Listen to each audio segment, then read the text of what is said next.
My name is Immaculate. My dad named me Immaculate because he had a great devotion to the Immaculate Heart of Mary. So as a young child, he used to tell me about the Immaculate Heart of Mary, and he had given me a scapular, which I was very much attached to.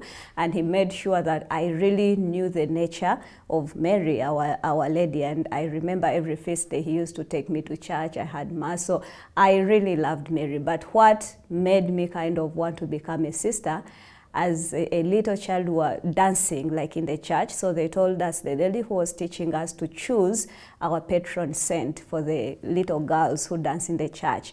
And we chose Saint Therese of the Child Jesus. One of the girls chose Saint Therese of the Child Jesus. So she brought us that book to know about our patron saint. And I loved so much the story of Saint Therese of the Child Jesus. And I said, I want to join the congregation to be like Saint Therese of the Child Jesus. That meant becoming a sister and dying at the age of 25.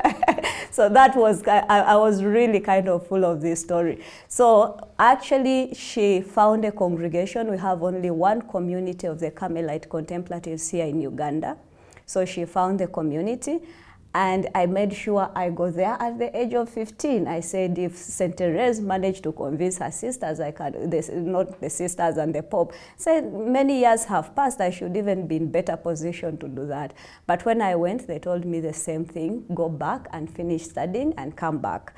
So I finished studying at the age of 19, where I did a course in teaching, grade 3 teaching. So at the age of 19, I joined the Carmelite Sisters. So I stayed with them for 4 years or so. But then with time, of course, I realized also my nature is that outgoing, wanting to go out. The life was beautiful, but there was still something calling me outside of the closed doors of the encloistered community.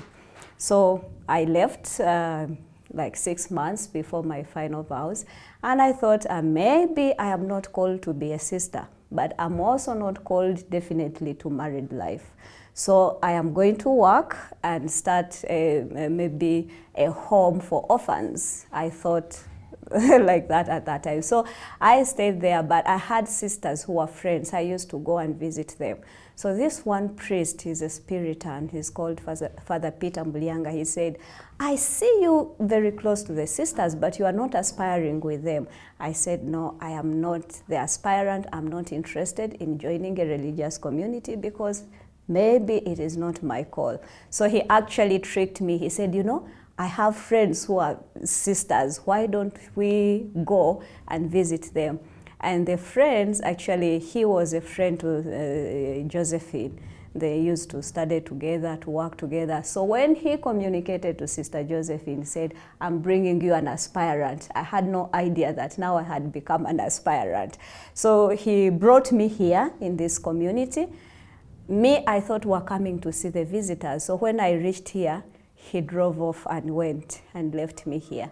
And so the sisters were asking me, why do you want to become a medical mission sister? And I'm saying, are you kidding me? I didn't say I want to become a medical mission sister, but how do I betray now the priest? So they gave me forms to fill.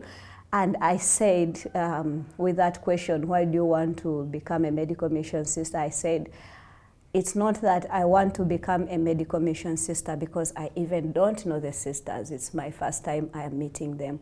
But I'm looking for a place where I can serve God. And I thought maybe when they read this, they will say, this one is not for us. But to my surprise, they said, we have never got such a response. So you are the right person to join this community. So that's how I admired so much the simplicity of the sisters. Everything was simple. It was not like complicated. I loved also that they did not have the habit. They fit in well with the people in the community where I had come from. With the Carmelite sisters, we used to have this big brown habit that reaches down, a scapula, add on a mantle. So this was a complete opposite of what I had experienced, but I felt so much called to it and also attracted to the healing charism. And that's how I ended up now becoming a medical mission sister.